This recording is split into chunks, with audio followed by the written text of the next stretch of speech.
Hello and welcome to the Hey Coach podcast. No, your ears and eyes do not deceive you. We are missing the captain of our ship, Ryan And this Strickland. pod got a lot better all of a sudden.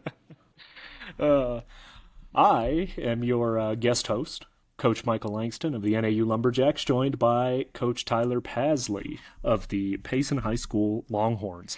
How you doing, Paz? Good. Long weekend's good.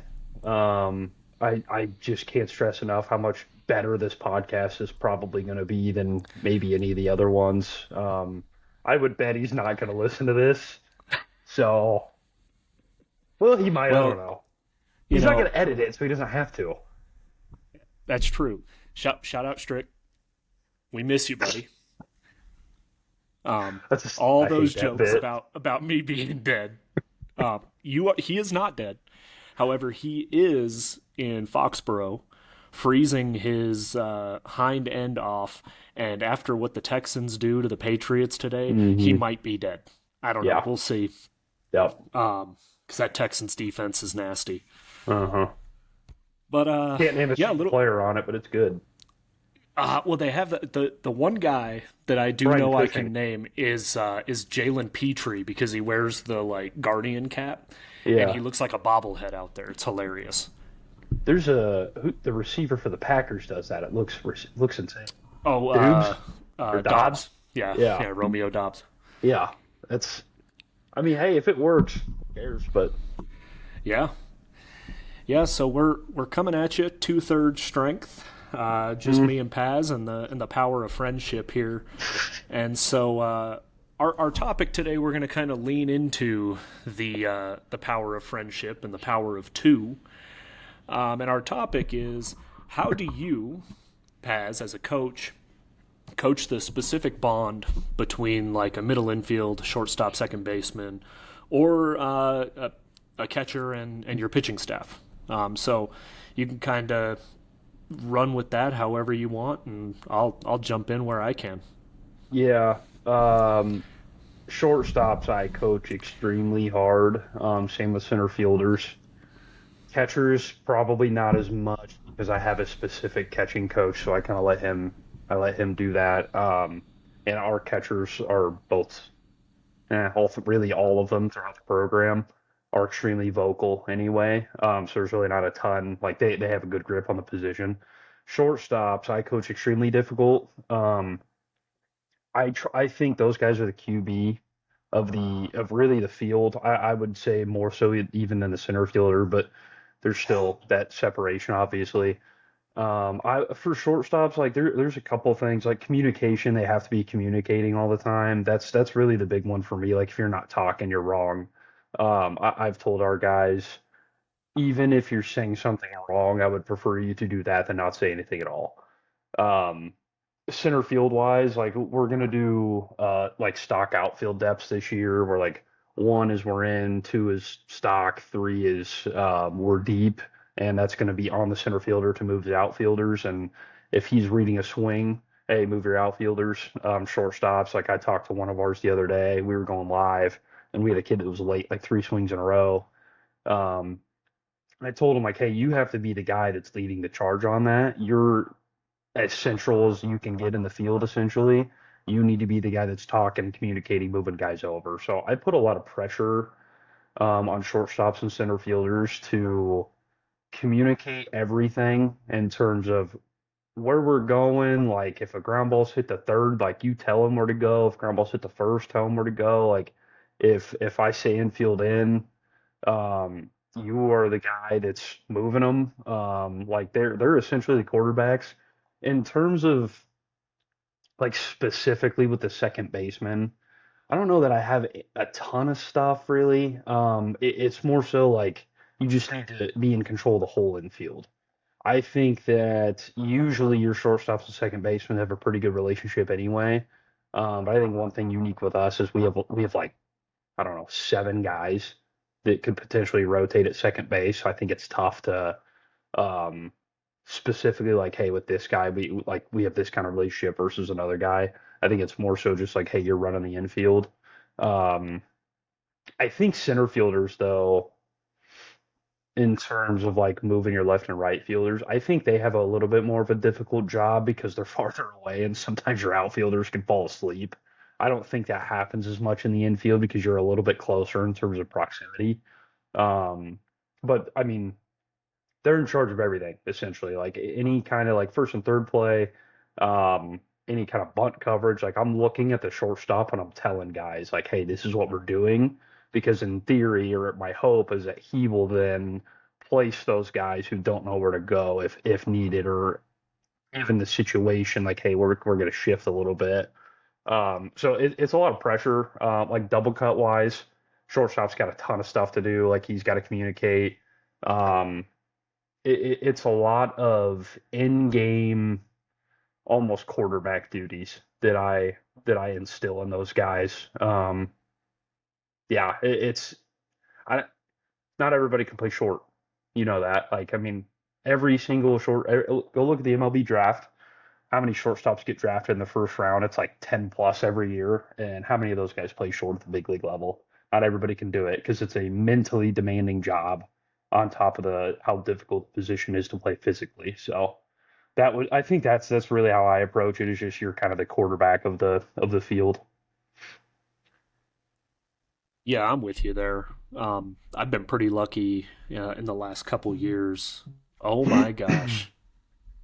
Yeah, he just FaceTimed me and I didn't answer. Can you see that? Yeah, is that Strick?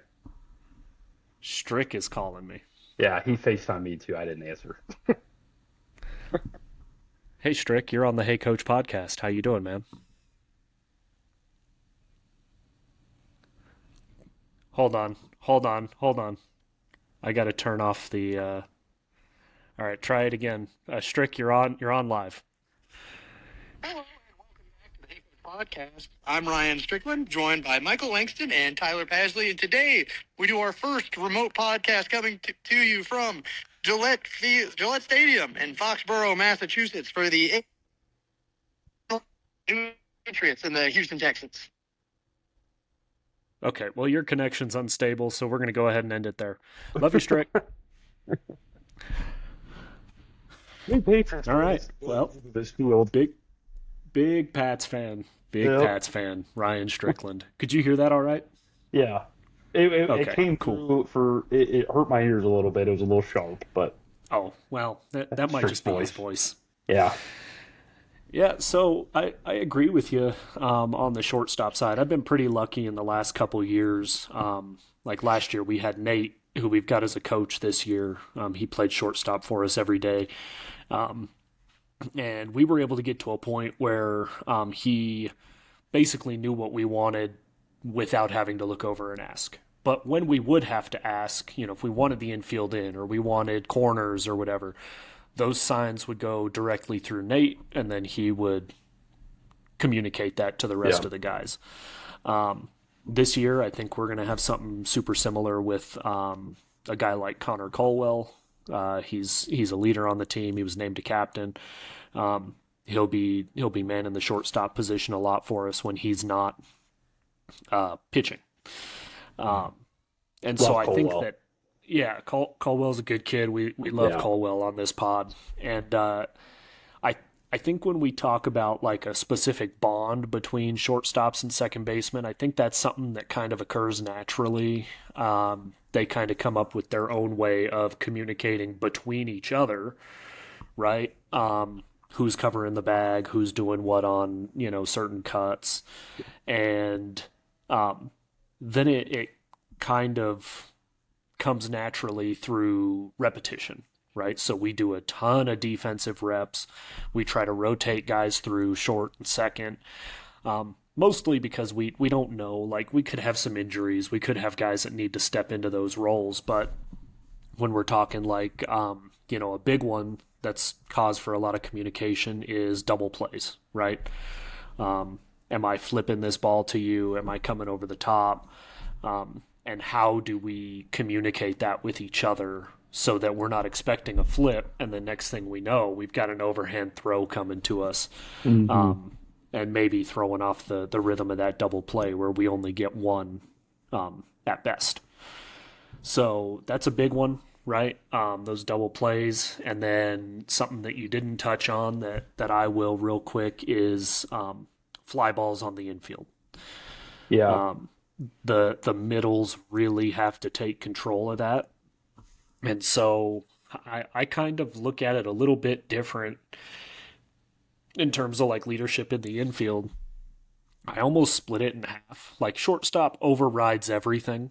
Like we'll get that out of the way, but like when when I want guys like turning and communicating like the outs, right? Like to the outfielders, I want both my middle infielders looking out to their respective sides of the field and making sure that their side of the field knows how many outs there are, knows where guys are going to go with the ball if it's hit to them, right? Because it's a lot for one person to deal with. Hmm. So the more people you can have kind of communicating that stuff and making sure they're on the same page, the better. So I agree with you though. We coach our shortstops extremely hard.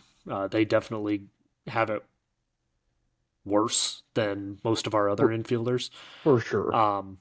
But my saying that I've always rolled with is like if you give me a team of 9 shortstops, we're going to compete. Padres. You bring me 9 shortstops and we're going to compete, right? I'll put a shortstop behind the dish, I'll put one at first base. They can play the outfield. And so like I think if I were to think about our lineup right now and like guys that are in it, we have probably four or five guys that can or have played shortstop at one point in time in our starting lineup, and that positional flexibility that comes with being a shortstop is huge. But yeah, Padres run out 6 shortstops every game. yeah, yep. The Padres are a prime example of that. It's very unorthodox at that level too. That you just don't see that. The Padres, like you have Jackson Merrill who came up a shortstop, and I bet a lot of people don't know that. I don't know if he played an inning in the outfield in the minors. Went and played Mm-mm. center field, was a star as a rookie. Tatis got moved to right field due to injuries, and he was a platinum glover. Jake Mm-hmm. Cronenworth was a high school or a college shortstop at Michigan. Xander Bogarts was a well decorated shortstop and paid like one. Hassan Mm-hmm. Kim, when he was there, was a shortstop. Like they were, you just don't Manny see Machado that. has played shortstop. Yeah. When Profar was there, not last year but the Mm-hmm. year before, he came up Yep. as a top prospect shortstop and he was Yep. playing left field. So yeah, I think that like the positional flexibility you have if you just create a team of shortstops is huge, which kind of gets off topic to what we started with, but I think that just shows the amount of trust that you have in those guys to go play those other positions, and their ability to kind of play the game of baseball that maybe you just don't have with other position groups. You so on infield pop-ups, I have a question for you because I think differ from most people that I've seen. Where do you fall on pitchers on infield pop-ups? Like, what's their role? What's their priority? Because if you watch an MLB game, it's get out of the way. Yeah. Yeah, I think we have enough athletes on our pitching staff that I trust them to catch a fly ball in their immediate area. However, if they are under a fly ball and they are called off by one of our infielders, they need to get out of the way. Like Yeah. they give way to everybody. They don't have priority over anybody. Hmm. That's kind of the way that I look at it. But like Yeah.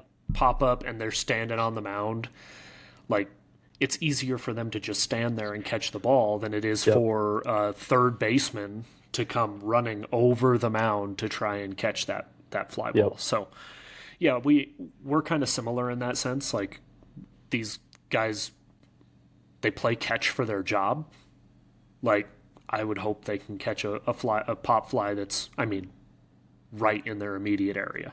Yeah. What I don't need them doing is like full sprint over into foul territory to try to like play hero ball and make a play. I don't need that because I don't need guys getting hurt. But anything that's right there, I want them to basically go until they're called off. I, yeah.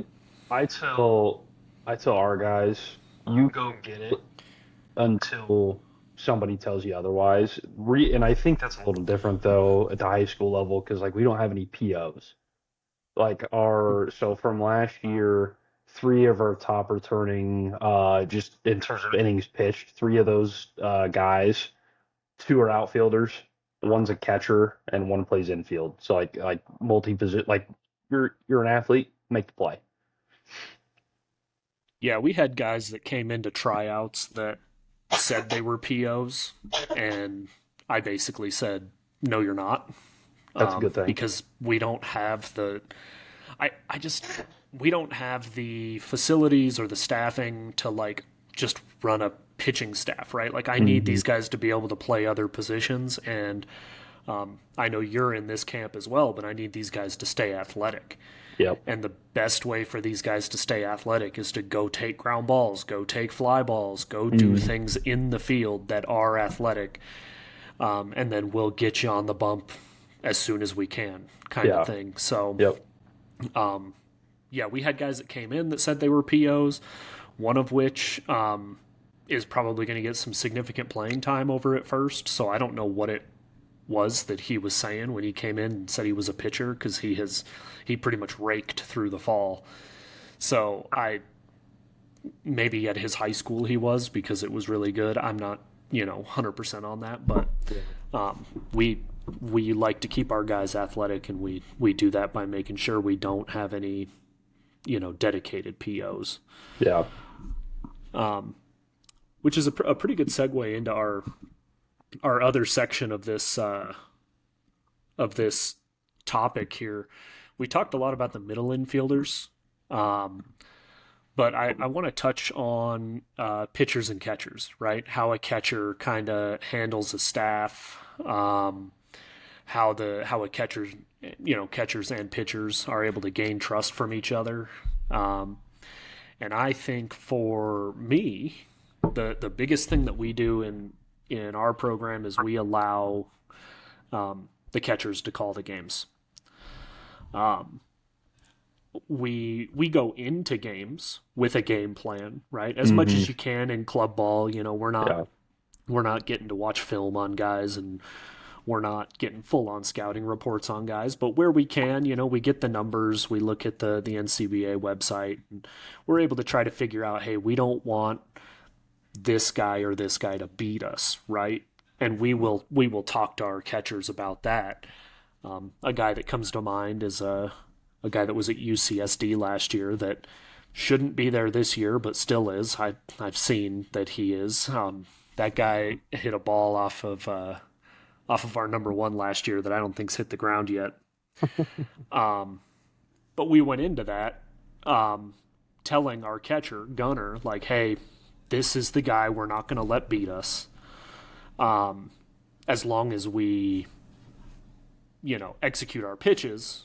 If we walk him, we walk him, right? But like we don't want to give him anything to hit. We ended up hanging a breaking ball, and he deposited about 450 feet over the fence. So, not necessarily the catcher's fault, but that's kind of the extent of what we do with our catchers. We just make sure that they know who we don't want to beat us, and then we show them that we have the trust in them to go out and call a ball game, and we hope that that transfers to our pitching staff. So I don't know if you feel differently about it or if you've got another idea, but that's kind of where we're at as far as our pitchers and catchers. Yeah, so I also I'm gonna let our guys call it. I think that I don't know if this is hot takey, but I don't love when coaches call the game. I just I don't know what it is. I've never been a coach that's ever called pitches in a game. Like I'll call like a pitch if I see something. But that's rare. So we're gonna let our guys call it, so I'm with you there.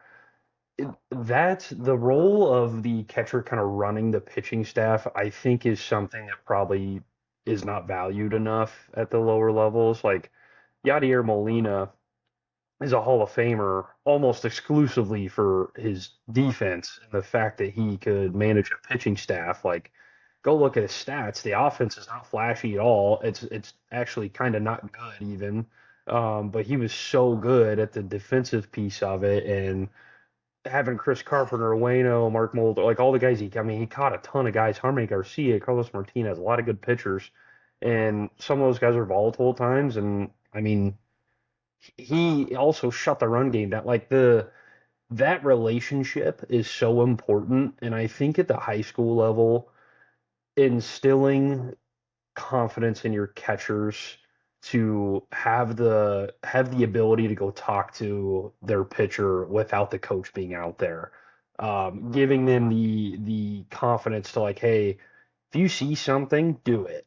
If there's a first and third play that you think is going to help your pitcher, do it. If there is something in between innings where hey, you don't like maybe the that you got shook off, then tell them about it. Like I think coaches need to instill confidence in their catchers to do the job. I don't think coaches let their catchers do that enough, and maybe this is just a youth level thing. I don't know, because to me it comes from mistrust of, oh, I don't think he can call a game. Well, he's never called a game in his life because all coaches say that. Like you might have to give him an opportunity at times. So like last week, we had two or three catchers for our coach pitch live scrimmages, and I told them like, hey, call the game as if I'm a high school pitcher. Here's what I'm going to throw, and they both did a fantastic job. And part of that too is like they need to be able to read swings. They need to be able to notice trends in a hitter. Hey, is he uncomfortable when we move his feet? Can we work him side to side, up and down? Like I'm with you on that in terms of like how they manage the staff at the high school level. I really do think it's just giving them the ability to go talk to them, giving them the ability to like, hey, here's the game plan, here's how we want to execute it. Now go talk to your guy about it. Like go do the role. Go be one of the guys that has a C on their jersey. Go talk to your pitcher about it. Like go talk to him about like, hey, we can't miss here on this guy. I think it's just we need to let them do the role, and we definitely will. I'm lucky where I've already been watching games from last year, so like I'm gonna be able to build scouting reports and game plans, and I actually had one of my seniors gave me a little scouting report on all the region or on their whole schedule last year, so that was really cool. But I'm going to go over that before each game with our catching coach, pitching coach, starting pitcher if we know who it is, and then the starting catcher if we know who it is. And like, hey, here's what we're trying to do. But here's the thing, like catcher, you are the one that's going to roll this out. Like we're in the dugout. You're the one that's got to execute it. You have to talk to your pitcher if he's struggling or if he doesn't understand the game plan. Like I really do think it's just giving them the confidence and giving them the ability to go do it. I'm a huge believer in catchers can make a huge impact on the game. Like I've with one of our kids that's coming back, um, watching how he communicates to the field, like watching how he calls pitches, watching how he throws runners out and the impact it makes. Like I think that position is so vitally important, but I think a lot of coaches take away a lot of those duties, and that's not something that I'm in the business of doing. Like I want them to go like, hey, go be the leader of the field. Like if the shortstop and center fielder aren't doing it, go do it because you can see the whole field. So just open communication with pitchers, giving them the ability to go do their job. Like I think all that stuff's really important. Yeah, I'm with you there. Um, I don't even know. We don't even have signs if I do want to call a pitch, um, Yeah. because I trust these guys so much. Yep. Um, what I will say is that we've got we do have a catching coach. Shout out Coach Stubby. The plan for during games is for him to basically sit with the pitcher and the catcher in between innings, Yeah. right? So unless the catcher's going to hit, we're sitting down, we're game planning the next inning, um, and kind of going over what's working, what's not, um, and just trying to make the coaching occur in the dugout as opposed to while they're out on the field and like kind of undermining that trust, right? Like it undermines trust if we tell them, hey, go out and call a game, and then in a big spot with a big pitch, we're like trying to get the catcher's attention and give them signs for whatever pitch we want. Yeah. Like we trust our catchers, we trust our pitchers to know what they've got working that day and what they don't, and we trust the staff and the catcher to be able to communicate with each other, with maybe Stubson as a kind of a mediator for that, right? Like he's watching, he's charting. These guys come in, he talks to them about what he's seen and what he's charted, and then they can have that open dialogue and try to, game plan our way through the game. And that's something that's been missing, at least in our program, just for lack of coaches. I mean, Yeah. like it's hard when there's only two of you and both of you are out coaching the bases. Yeah. And so Yep. we're hoping that we can, have him out a little bit more this year and that he can kind of fill that role because I think it's an important role. Like I think a lot of times we had guys like last year we had like a cat who would kind of just think his own way through the game, but like maybe we're seeing things that he's not seeing, Mhm. So um, yeah, no, I think that making sure that we instill trust in our catchers, which can again be infectious to into that pitching staff and then Yep. into the rest of the defense, right? So, those catchers they're the ones calling our first and thirds. Um, and a guy like well both our catchers right now that we're looking at having start games, both Gunner and Rudy, they're both extremely vocal guys. And so they're out in front of the plate on almost every batter, Mhm. shouting stuff out, shouting the outs, making sure guys know where they're going with the ball. Um, and so that's it's almost like having another coach on the field, right? Yeah. So um, for the most part, even on the first and third plays, we trust them to make those calls based on what they're seeing as far as what the runners are like and what the game situation is. We don't have that many first and third signs, but um, again, just trusting those guys to make the call, I think is huge for the program, and especially in a high school program, right, where that's going to trickle down through the levels. And Mhm. by the time they get to your level at the varsity level, it's going to be a great resource for you. It's going to be huge. Yeah, and I think that that position is so overcoached or I don't even know if overcoach is a word. I think a lot of youth take the responsibility away from the player with that position. And I don't know where that came from. Like I feel like all grown up, like I know, like playing for my dad for forever, like the catchers did everything. Like my dad didn't call a game. My dad never had signs. Like he never, even if he saw something, he never said anything. And I think that our catchers learned way better that way, and they learned how to manage a game that way because they're just like the pitcher. They're pretty much touching the ball every single pitch, like unless it gets obviously put in play.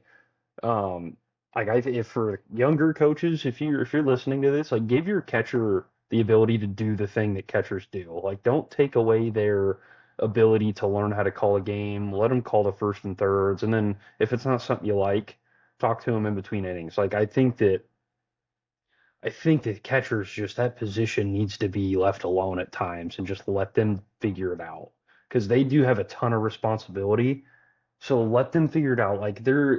I think even like with the MLB draft, how many catchers are drafted in the first round? It's not very many. It's one, sometimes two. It just depends. Like Shout out you're, Caden Bodine. yes, and that's what I was actually thinking. I just saw something about him, but um, like a lot of times it's because some franchises don't prioritize that position in terms of draft, and like there are other factors that go into it, but catchers, like let them at the youth level, let them learn, let them figure it out, and then talk to them in between innings and let them go back out there and figure it out. Like I'm a huge believer in that on that position. Yeah, and how much of that, especially at the youth level, is just guys, coaches don't have the ability to let go. They're just reliving their own glory days. Um, Yeah, I think there's a lot of that.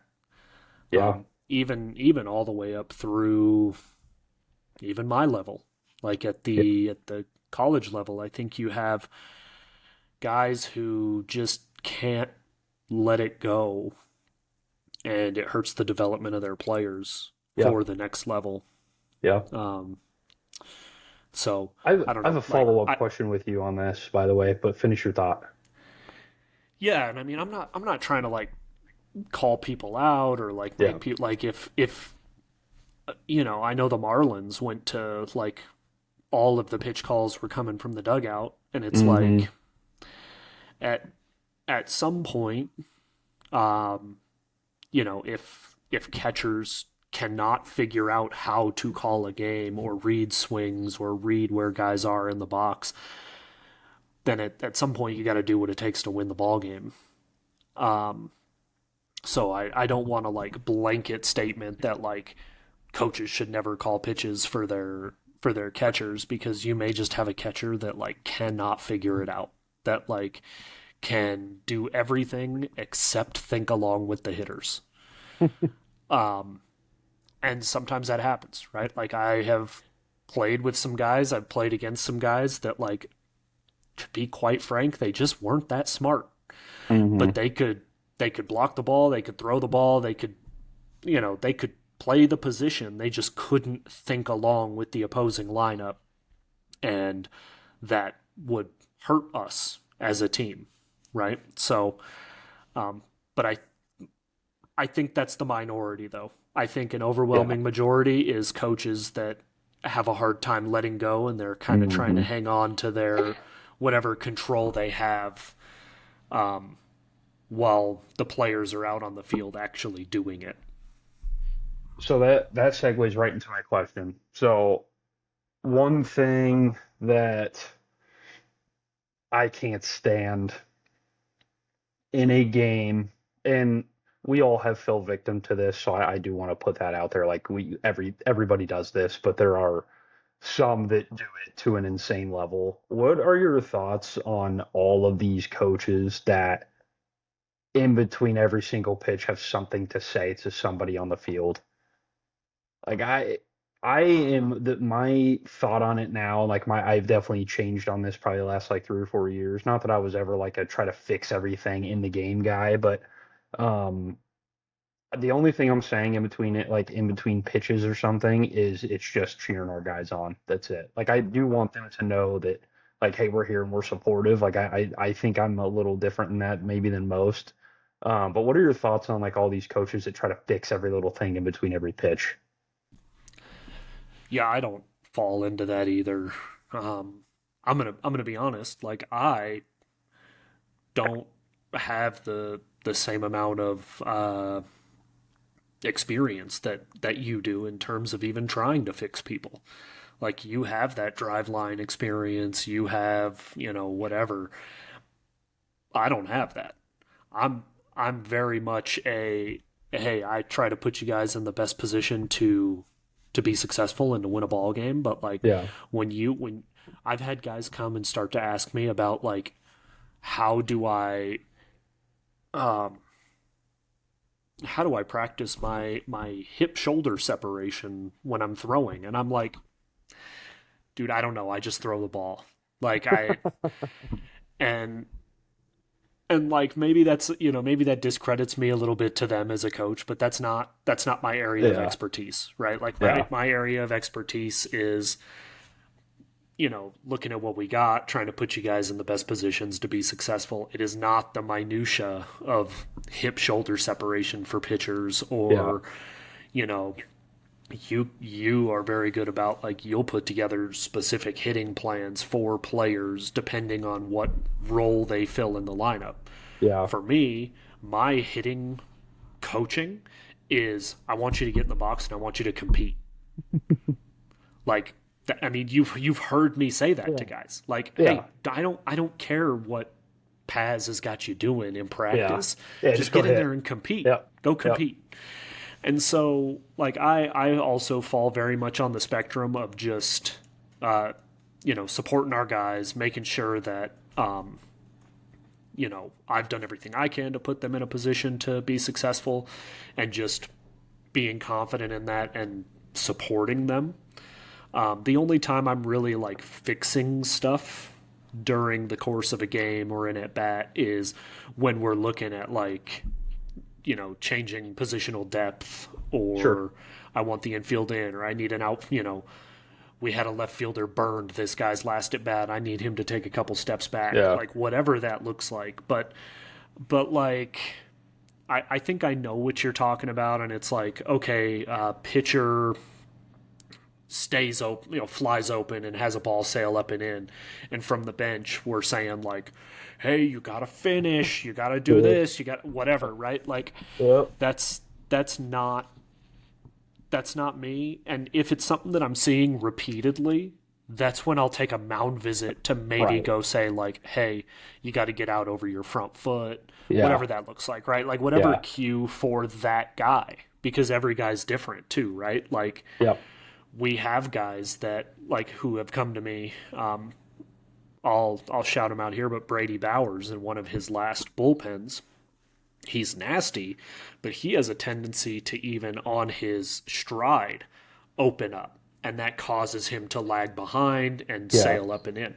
And Yep. he knows that, and so he has come to me and said, "Hey, if I start stepping, almost like stepping in the bucket as a hitter, right? Like if Yeah. I start opening up, like if you notice that, like we need to address that because that Yeah. makes me fly open. I don't stay closed, and then I get wild."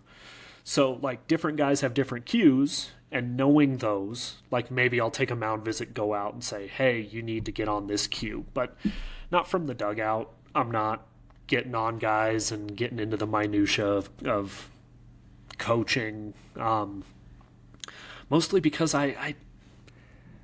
it's not productive. It's not productive at that point in time. Like Why? now, Why? all you've done is, so say take a hitter for example, right? Yeah. I'll shout out another one of my guys, Brandon Reich, right? So Dog. Reich is a dog. Reich has a tendency to fly open and get really big with his swing He sure because does. he wants to hit home runs. Yeah. If I see him kind of stepping out, opening up, what good does it do when he's already trying to just hit, which is one of the hardest things to do. And now Yep. he's also thinking about like, oh, all right, I need to stay closed, I need to stay inside the ball, backspin it into the opposite field gap, like Yeah. whatever it is that I try to get across to him, right? Yeah. Like it's hard enough to hit without also thinking of instruction in game. Like Yeah. you have coached at our level. You know that if we're facing GCU and the guy on the bump is going to take NIL money to go to TCU the next year, Yeah. we can't be thinking about the process of the swing while Right. we're in the box. That's a practice thing. Yep. Yep. My main goal is for those guys to get in there and compete, right? Yep. What I may say if we get to two strikes, something to the effect of like shorten up, battle, Sure. whatever, right? Like, Sure. but I'm not giving swing advice during an at bat. It's too much to think about. Hitting's hard Yep. enough. So I'm glad you answered it that way. For those of you listening, if you catch yourself doing that, it's just it's just not helpful. Like one of my biggest pet peeves is when parents, like if a kid's 0-2, like, oh, but look for the curveball. No, never look for the curveball because then you're going to be late when you get a fastball down the middle. No, like anytime a parent does coaching advice during the game, it's never right. It's never good. And you'll notice like the ones that played are not going to be the ones that are talking. Like that's just how it goes. But as a coach, you're trying to build guys up. They're in game. The game's hard. That's where the bullets are flying. Like for using Mike's example with the pitcher, he might only get one more batter. He might only get one more inning. Why are you trying to fix his mechanics in game? Let him pitch.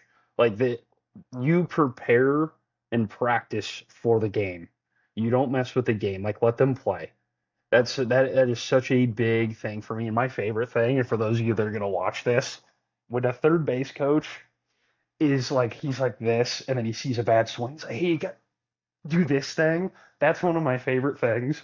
Because like, what did you just tell that kid to do? What did you just tell him to do? Nothing, dude. Right. Like, let him hit. Let him compete. Trust your preparation. Your preparation prepares you to compete. Let them compete. And if like maybe after his AB, if he asks you in the dugout, then it's like, hey, maybe throw AQ at him, but not like, oh, you dipped, so now your bat path is only going to be up. Like you need to swing, you need to tilt the shoulder. Like don't hit him with that crap. Just give him Mm-hmm. AQ or here's really the two big things to focus on hitting wise. Were you on time? Did you swing at a good pitch?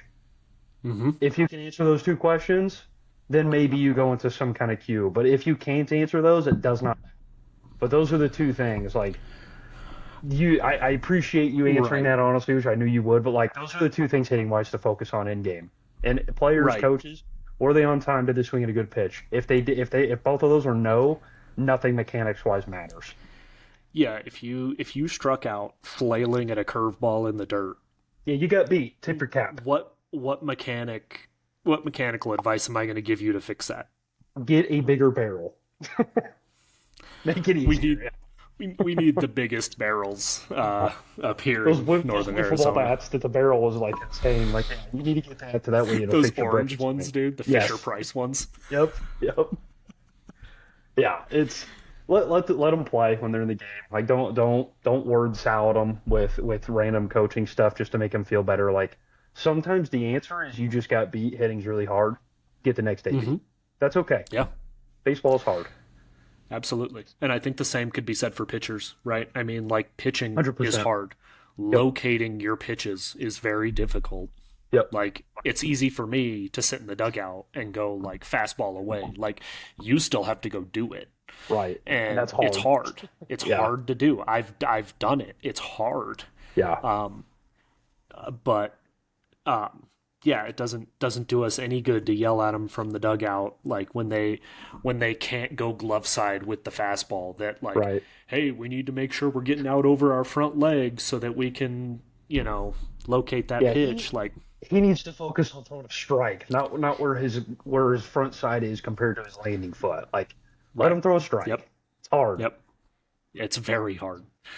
But yeah, no, I think that's a good little stopping place. We can get into our little fun topic, and then depending on how long this takes, maybe we'll give a little preview into next weekend's doubleheader I think we between should. the fighting Longhorns and the Jacks from 7,000 feet above sea level. So Yeah. um, I'm gonna hit Paz with kind of a quick fire this or that.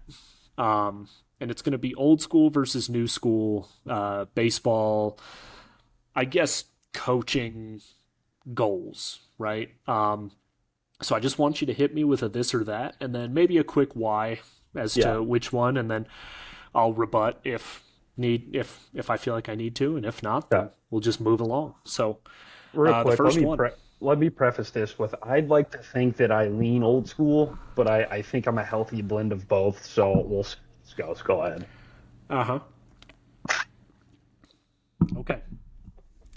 First one, we're talking hitting. Yeah. Old Homers. school, Launch old angle. Let's school. do it. Just put the ball in play, Yeah. or hunt for a barrel and launch angle. So I'm never on launch angle. Those are really broad. I struggle with broad questions. I would old school is where I'm going to answer there, and I'll give you the why because traditionally that is not my thought. But with launch angle involved, that's never going to be where I fall. That's just not. That's launch angle is a myth.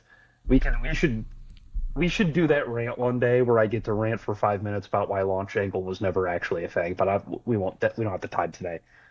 Why I think just put it in play is where I would fall, especially nowadays. Look across the board. Defense is not valued. Defense is not something that's Mm-hmm. taught much anymore. Defense is, I would almost say, forgotten at times. Like you have the Phillies and the Yankees in the MLB who have just said we're not gonna play defense. We're just gonna outslug everybody. You have the Cubs who value defense and I think won the team Gold Glove Award this year. Like they had 6 Gold Glove Award finalists. Like there's different thoughts on this, but at the high school level, I've been watching games from our past year or from last year. I told our guys this the other day when we were going live. At the end of the day, if you can get to two strikes and you can put something in play, like if you get to two strikes, you put something in play. I like our odds of getting on base. I really do. Hmm. Defense is just not valued anymore. Like, yeah, we do need to hunt for some damage, like when we're in hitters counts. But man, if you hit something hard in play, if you put anything in play, you have a shot to get on base. So that's where I'll fall there. Yeah, I think we probably both fall into a little bit of a blend here. I think that Yeah. the saying that we always come back to is like those first two strikes are for you. Yep. Go ahead and hunt and try to do some damage. But that last strike's for the team. So you get to Yep. two strikes. We need you to put the ball in play, because where are 90% of errors committed? It's the play and catch. It's throwing the Hmm. ball. Yep. And so if you're able to, I mean, put a ball in play, my thing is like with two strikes, I want you to put something hard in play on the ground. Like just put it on the ground and make them do three things perfectly to get you out, right? Like make them field the ball, make them Yep. make a good throw, make them Yep. catch the ball on the other end. Yep. Um, and just putting pressure on defenses, I think, is huge. So I think Yep. we kind of fall in the middle here. I think if I was going to fall on one side of the fence or the other, I think I'm with you. Put the ball in play. Yeah. Launch All angle is a right. joke, man. Let's get that term out. But go ahead. Okay. I think I've got a good idea where you're going to fall on this. So conditioning, running poles versus explosive sprints and mobility work. Explosive sprints and mobility work. That's not even. I don't. Do I even need to justify that? Like I. This might be hot takey. That's correct. There is no opinion. That's correct. Okay, miss me with the spring training running 400 pulls after you threw 30 pitches. Let me ask you this: why did we run the 60-yard dash in baseball? How often have you ran 60 straight yards in baseball? Never, never, unless you're playing on a field with no fence and the guy hit it directly over your head. Like that's it's explosive. It's explosive strength and mobility. Next question. I think I'm I think offended the by it, 60 frankly. I think the 60-yard dash is to, you know, duplicate like a the distance of a double. Yeah, cool. Then let's have him turn. Yeah. Then So actually here's make it athletic. so okay. So here's what I will say. I agree. Explosive sprints and mobility overwhelmingly. Yeah, I think that there's a place for long distance running for starting pitchers. I think there's something to sure, be said for having your legs under you and having some stamina. And I think sure. what as a game we've kind of gotten away from is that, and I think we're seeing it at like the big league level. We're just not seeing guys go deep in games anymore. Guys are gassing out a little bit earlier because they're Analytics, so man. focused on the explosiveness, the sprints, the mobility, you know, the plyo balls, whatever, right? Um, so I think that there is a place for some of that longer distance running, but I think like overwhelmingly, it's it's an explosive game, Yeah, and so you want to be as explosive as possible. So yeah. I'm with you.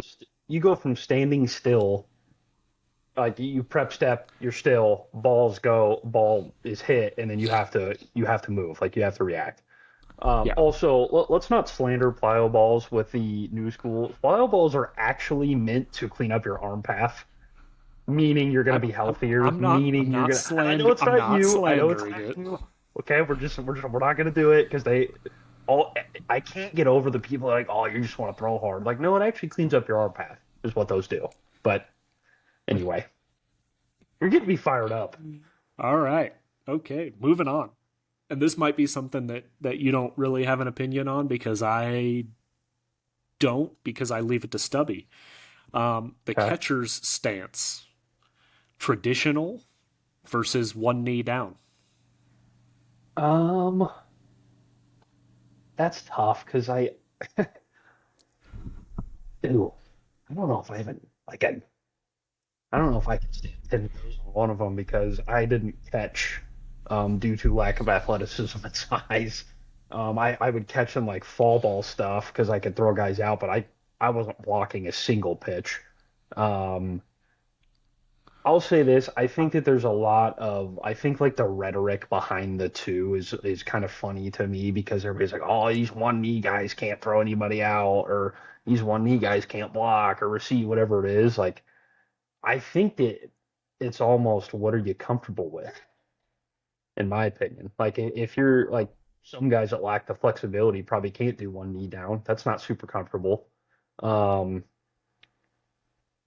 wow. I don't know if I have an answer. What's your answer? We teach kind of a hybrid. Yeah, So I think that's the right answer. a lot of times with nobody on base, we're rolling with a one knee down. Yeah, We get guys on base. We get to our, I think they call it like their secondary, which is more of a traditional stance and yeah, allows them to kind of get out of the hole quicker for a throwdown. So yeah, um, one knee down, I think, allows for better framing and presentation of the yeah, baseball. Whereas traditional, again, I think you're just quicker on your throwdowns and maybe a little bit more mobile for blocking. So yeah, um, I think for us at like the collegiate level, I think we can get away with some one knee down stuff and maybe lose a little of that mobility with our blocking because guys theoretically shouldn't be missing by like feet. yeah. And so like a block should basically be in front of you where you can just shift a little bit to Sure, block the ball. sure. Maybe at the younger levels it makes more sense to roll with more traditional because you can be a little bit more mobile. I don't know. I don't have like a take on it. I just didn't know if you did. Yeah, I would say, and this isn't even an answer, but there's such an appropriate place for both, in my opinion. It's hard to like. I don't have a stance on either side. I think the arguments between like catching people between the two stances are kind of funny, though. I agree. Yeah, I like seeing it pop up on my X feed. yeah. All right. Building a lineup. Here we Old go. school. Old school. Speed at the top. Yeah. Your best hitter hitting third. And your bopper in the four hole. Okay. Versus your, leadoff guy, high on base guy, best hitter in the two hole. This or that. Oh, that's tough to box it in like that. Um, I've only got so much space in my little teleprompter here. yeah, dude, that's okay. So, when I played, that's tough. When I played, the way that everybody's lineup was constructed was, your leadoff guy had speed, your two hitter was kind of like a almost like a slap and Judy, where they're kind of they're kind of on base, but they're kind of just Nico moving the Horner. ball around. Yeah, Nico Horner type, and then your three guy was your guy, and then your four hitter's a traditional bopper. And I always hit like I hit second once maybe in my life. I always hit three, but I dude, the three hitter comes up the most of anybody with two out or with two outs and nobody on. Okay, I know that's an analytical thing, but it's a fact. So the way I'm going to give you a deeper answer because I am new school on this. My leadoff hitter is the highest OBP guy. I like them to have speed. It's not necessary though for me. Your two hitter is going to be your best hitter.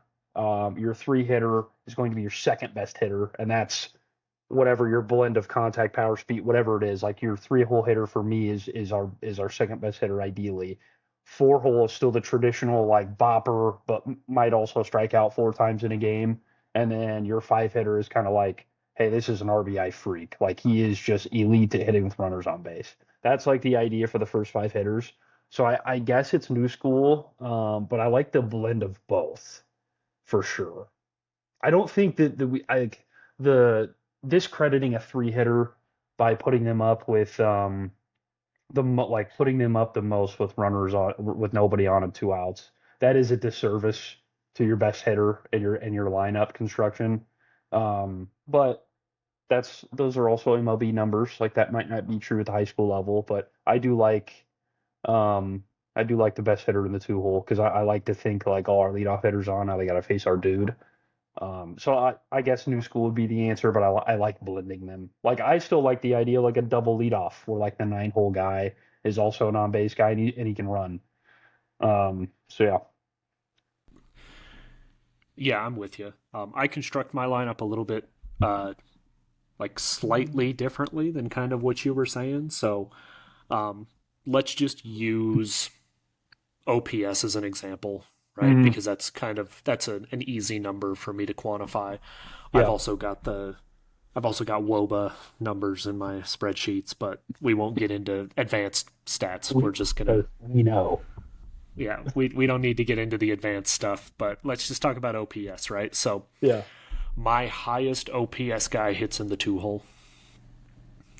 From there, so I fill my two hole, and then my leadoff, and then my four hole, and then I fill in the rest. So Hmm. my highest OPS guy is going to hit in the two hole. That would be the guy that I would argue is my best hitter Yeah. statistically, right? Yep. From there, I fill my leadoff spot, which is the next highest OBP guy. Hmm. So, because it could be that my best hitter also has my highest OBP. Yep. I want to make sure I have that out of the way. Then I'll put our highest OBP guy in there. Yeah.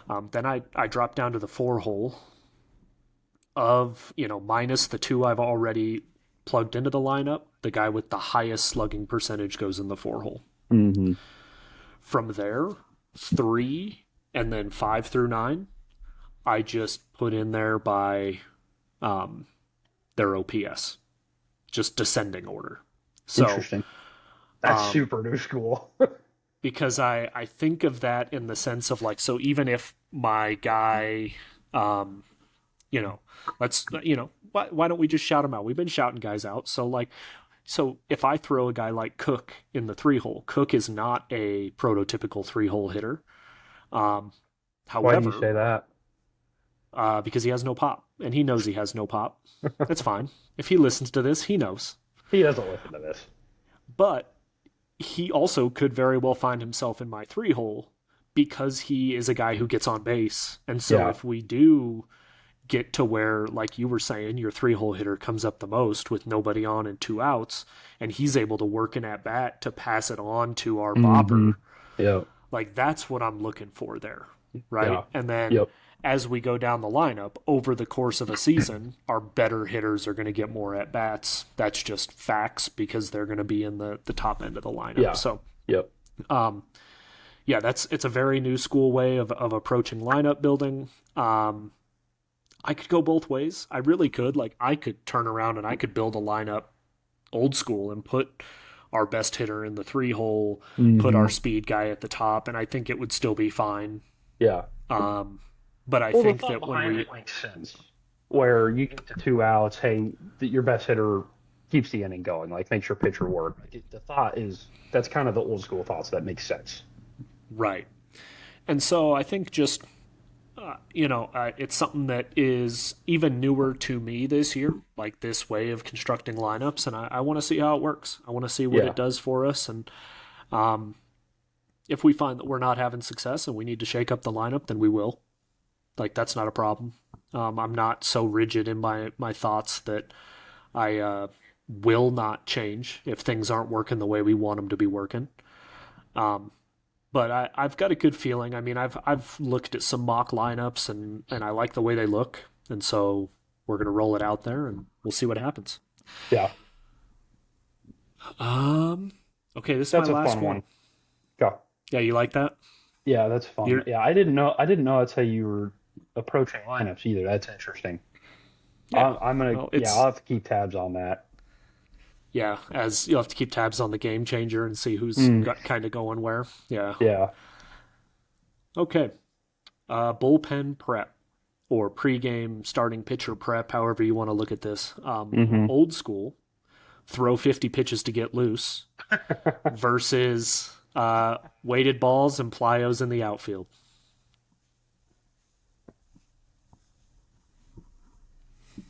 I don't like either of those. I hate the first one. That's terrible. Um, th- that's okay. So throw. I mean, here's the issue for. So I think like I played my senior year was 11 years ago. I was not a like I was a fine pitcher. Like if we played anybody good, I was not the guy to go to. But if we played like a lower level team, at times I would look like an ace because when you throw mid 80s at the 2A level, that it looks fast. When you threw it at the 3A level in high school, it was like, hey, this guy's terrible. Hmm. So I do I do want to get that out there. I would throw, like just using my arm as an example. I knew my arm, I knew what I took to get loose. I would throw 10 to 15 pitches and I was game ready. And then I would throw three in between every inning. And two of them were like effort. The other one was give my catcher a good pitch to throw down on. I didn't have bands or plyos to use back then. Dude, that's a tough answer. I'll go bands. Okay, I'll go bands and plyos because I think that actually preps you. And I think not every guy needs 50 pitches to get loose. And some like if I were to throw 50 pitches to get loose, I would not have been able to throw more than 2 innings probably. Like I didn't have a lot of bullets in me. Like there were times when I would go 6 innings and like I'm hanging, but I'm still throwing strikes. But there are guys that need like I played with a buddy in high school. He would throw 50 pitches before. He would throw 10 in between every inning, and he can go the distance. So like it Yeah. just kind of depends on your body. But I'll go new school there because I do believe in like the bands and plyo stuff. Um, but yeah, I don't like the. It's more structured than that for me, and it's also like you know what you need to get loose, just go do it. Like I don't Yeah. need to tell you what to do. You know what you need to do, go do it. Yeah. I I fell hate the way that somewhere. question was written. I fell somewhere in the middle. When I was in college, I was a reliever, so I never had the luxury of throwing 50 pitches to get loose. It was always like, hey, we need you two batters ago. Um, you, Yeah, you all right there? yeah, yeah. Never had Yeah, water you gotta before. My bad. gotta lay off the hard stuff, man. Yeah, Um, El Agua. so usually what my warm up routine would consist of, especially to like get loose to go in a game, like it was like, hey, you need to get hot, like we need you quickly. Would be I'd get down to the bullpen. I'd probably do, you know, 2 to 3 50-foot sprints just to get my body warmed up. I might hit some bands real quick. I might, slam a plyo ball around into the concrete wall, like just something to get my blood pumping, get my body moving. And then I would pretty much just go. Like I would throw, and I'd be ready after 10 pitches in the pen. We'd be waving the hat like, hey, I'm good. Um, and so I think it just depends on your situation, right? Like there were times where I didn't have a chance to use the bands or the plyo balls or run around. Like I just would go down and throw, and usually those were on warmer days where my body felt a little bit better. But playing in a cold weather climate like I did in college, um, it was necessary to like heat your body up to throw. Um, and so yeah, I fell somewhere in the middle. Also, I just wanted to see your brain break a little bit. That's all. Yeah, that's yeah. I think the way that was written. I'll go full new school on that one just to stay in 10 toes down because I hated that 50 All right. pitches to Well, get. That's crazy.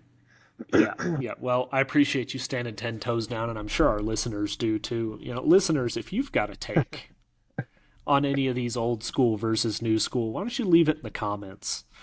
Either Yeah. if we post it on our social media, or just on the YouTube or the Spotify. Let us know what you think on some of these. But Hey, um, quickly on the spot, what is your biggest new school thing you hate? 30 seconds. I know that's on the spot. biggest new school thing I hate. Yeah. Um, I think you kind of touched on it earlier, the deprioritization of defense. Yeah, I am big on like if you can hit, we'll find a place for you, but like you still need to take pride in being serviceable at the position you're playing. yeah, And like there are guys that are playing like again, I'm going to throw a pro ball player under the bus here, but a guy like Nick Castellanos, like he doesn't care. Castellanos. No, Yeah, he does not care. Like you put him in right field and he looks so disinterested, and it hurts the team at times. Right? Like sometimes you can get away with having a bad defender in a spot, but like it will hurt you eventually. And so um while I am a proponent of like hit and I'll find a place for you, like if you devalue yourself by being such a poor defender that I can't put you in the lineup, then that doesn't help the team either. So hmm maybe that's my biggest new school thing I hate is the devaluization of defense. yeah, that's fair. That's a good What you got? one. I think it's along the same lines, but at the same time, like it's why guys get paid. But I'm gonna say my umbrella answer is that the highest level of baseball sets the trend for everything else. I hate that. Mm-hmm. Didn't used to be that way. But Yeah. MLB setting trends for like club ball players, that's awful. But again, I get why it happens because that's what they watch on TikTok. They don't watch the full game. That's what they watch on TikTok. They watch Castellanos playing with two buttons open and no undershirt and then hitting a homer and then they don't show the air that he made because he walked to the ball. Like that I hate. And like I don't hate this because this is how guys get paid and like this has always been a thing, but like Joey Gallo, where hey, I'm just gonna hit home runs and people are gonna pay me. I don't love that, but like that's kind of always been a thing. I think it's just more so a thing now than ever because guys do get paid for one thing. So those would be my two answers without getting super deep on them. Yeah. No, that makes sense to me. Again, I call to the listeners. If you've got any new school stuff that you just absolutely can't stand, leave us a comment. Um, or if there's old school stuff that you're just like, I'm glad it's out of the game or it needs to get out of the game, like some of the unwritten rule stuff, and like we don't need to get into that right now, but um, if you, Starting off I'll my just lawn I'll just segment. say I'll just say if you pimp a home run off me, I'm probably not going to hit you your next at bat. But I'll Like think of it. I might think about it. Um, all right. Well, that gets us to the end of our kind of planned segments here. I'd like to let's just take a couple minutes here.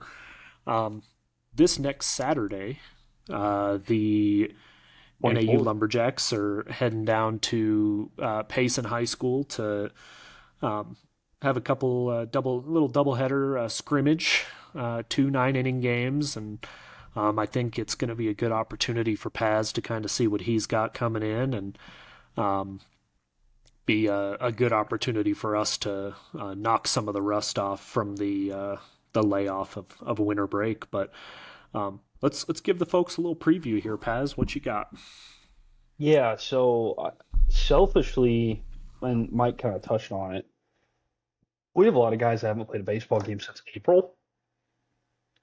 So, and I was at the playoff game before I knew that the job is going to be open. So, like, I watched some of these guys' last games. It's going to be so valuable for us to get the ABs against a college team before we play high school teams. Our fall, which has been joked about on this podcast, was insane. Where we had 14 different games scheduled. Every single one of them got canceled for various reasons. Like it's been crazy. But it's going to be so valuable for our guys to get ABs against college kids. It's going to be valuable for the coaching staff to kind of get a feel for what we're going to look like and when the bullets are going. We went live Wednesday and Thursday with me pitching. We're going to go live Monday with our guys facing hitters. That way, their first time facing hitters isn't going to be like 21-year-old Ronan, however old he is now. So um, it's going to be awesome. Like I I don't care about the result. Like I keep telling our guys, like let's just go compete, shake the rust off, and have some fun. Like this is your, we're trying to give them kind of a structure to play aggressively, play stress free, understand that it's both teams are shaking the rust off, and we're never going to compete against a college team in season. So like take advantage of the opportunity because it is going to be so invaluable for some of our guys, or really all of them, to have this opportunity. I don't think there's any other high school program in the state that's playing a college team. I could be wrong on that, but I feel fairly comfortable saying that. So man, it's going to be fun. I know like we're gonna be able to get a lot of guys in. Like we've had a ton of guys showing up. So I mean, heck, we might have a freshman playing against 22-year-olds. Like it's gonna be fun. It's gonna be really unique. I hope the weather's great. It's been super nice up there. So yeah, it's gonna be fun, man. Two 18-inning games, or two 18-inning games, two 9-inning games. Gonna be able to get a lot of pitching, a lot of pitchers in, a lot of ABs.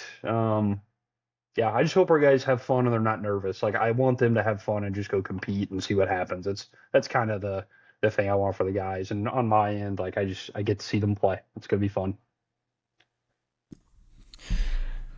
Yeah, I agree with you there. Selfishly, what will be great for me is we still have guys that are continuing to fight for positions.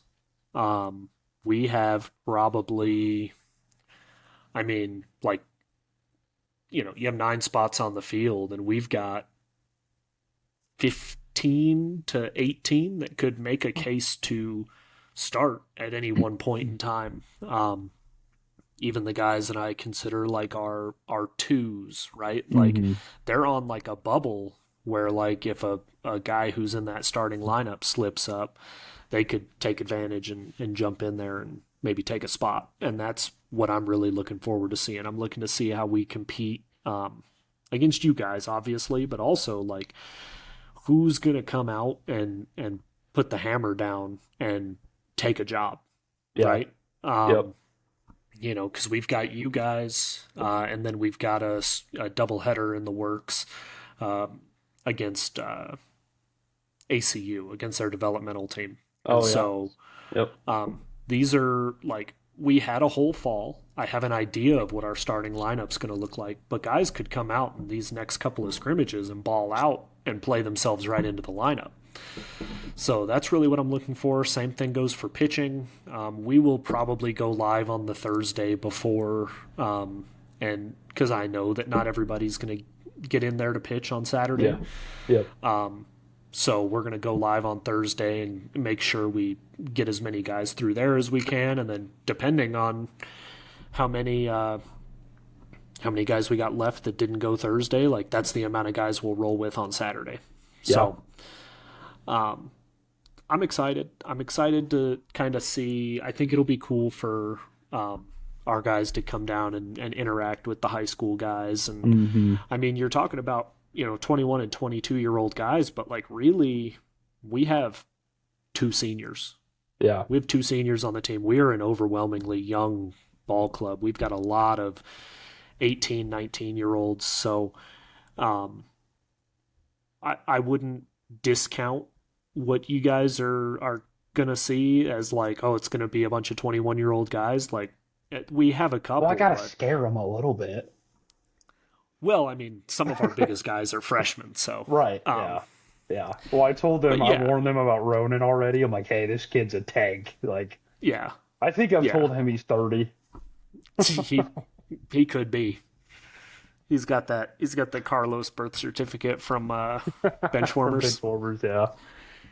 But yeah, no, I think it's going to be a cool opportunity, like for our guys to come down and connect with some high school guys, and like Yeah. I want to open it up to like, especially between games, like hey, like kind of mentor these guys a little bit, and Yeah. um, you know, offer your your feedback on these guys, and hopefully your guys take advantage of that. Hopefully my Mhm. guys do, and yeah, it should be a good day of baseball. I'm looking Yeah. forward to it. Matter of fact, let's look at the weather forecast. I'm gonna mute, so go ahead and Yeah. talk for a minute. Yeah, it's gonna be really fun. It's I mean, we had two different dates set up in the fall. Like, I would like it to become every fall and every like January we play. So it's so it's just going to be so big for our guys to do this. Like, I'm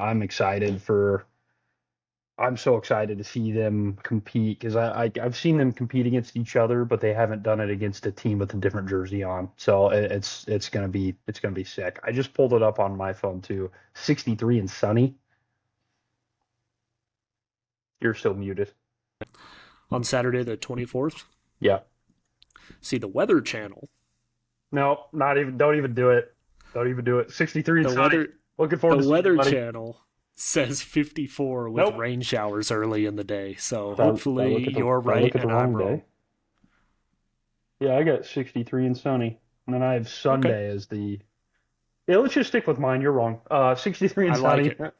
it. I like it. 63 Yeah. and sunny should be a great day of baseball. Yeah. I'm sure we'll be sure to update on the pod kind of how that went.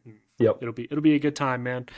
Um, all right. Yeah. Any last parting thoughts from you, Paz?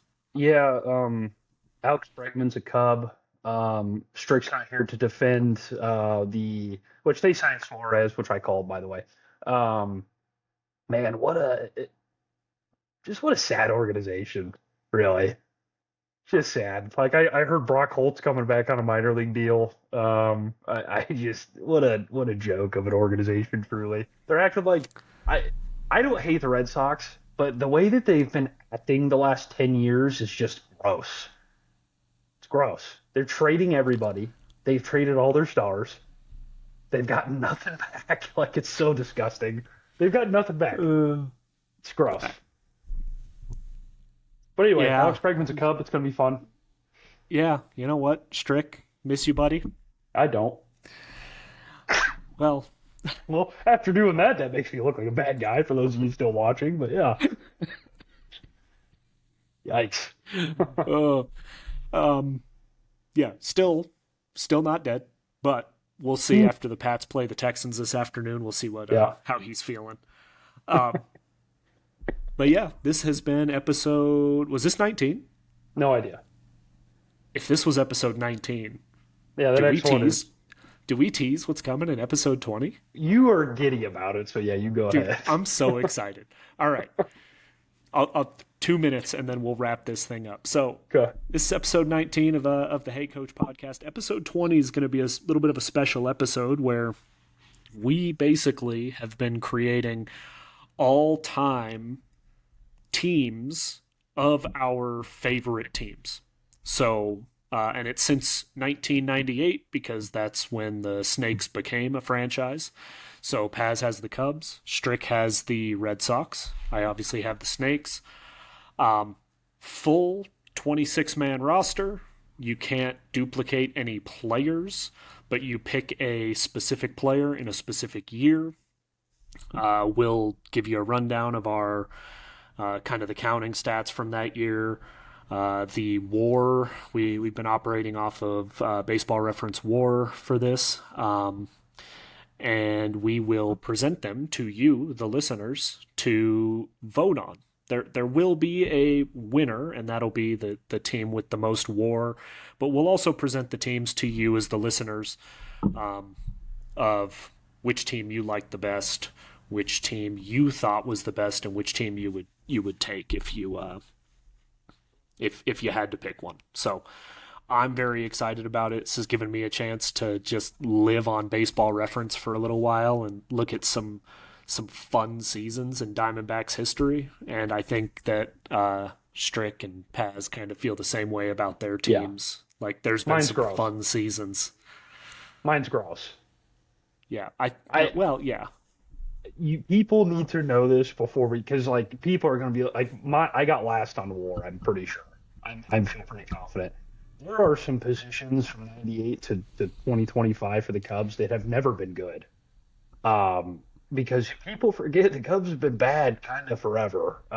So there's some grossness in there for sure. It's not pretty. it's going to be fun. And at the end of the day, as long as you, the people, don't vote for Strick. We're good. Yeah, let's have some feel on that. Yeah. I'll send the text. Yeah. Yeah. Inside But joke. yeah, thanks for tuning in to episode 19 of the Hey Coach podcast. Find us on Spotify at the Hey Coach podcast. Find us on Instagram, also at the Hey Coach podcast. We're on YouTube. So however you're consuming this, just know that we, as the hosts who were here, who cared enough to be here, um, really appreciate you, the listener. We know that we couldn't do this without you, and we love you.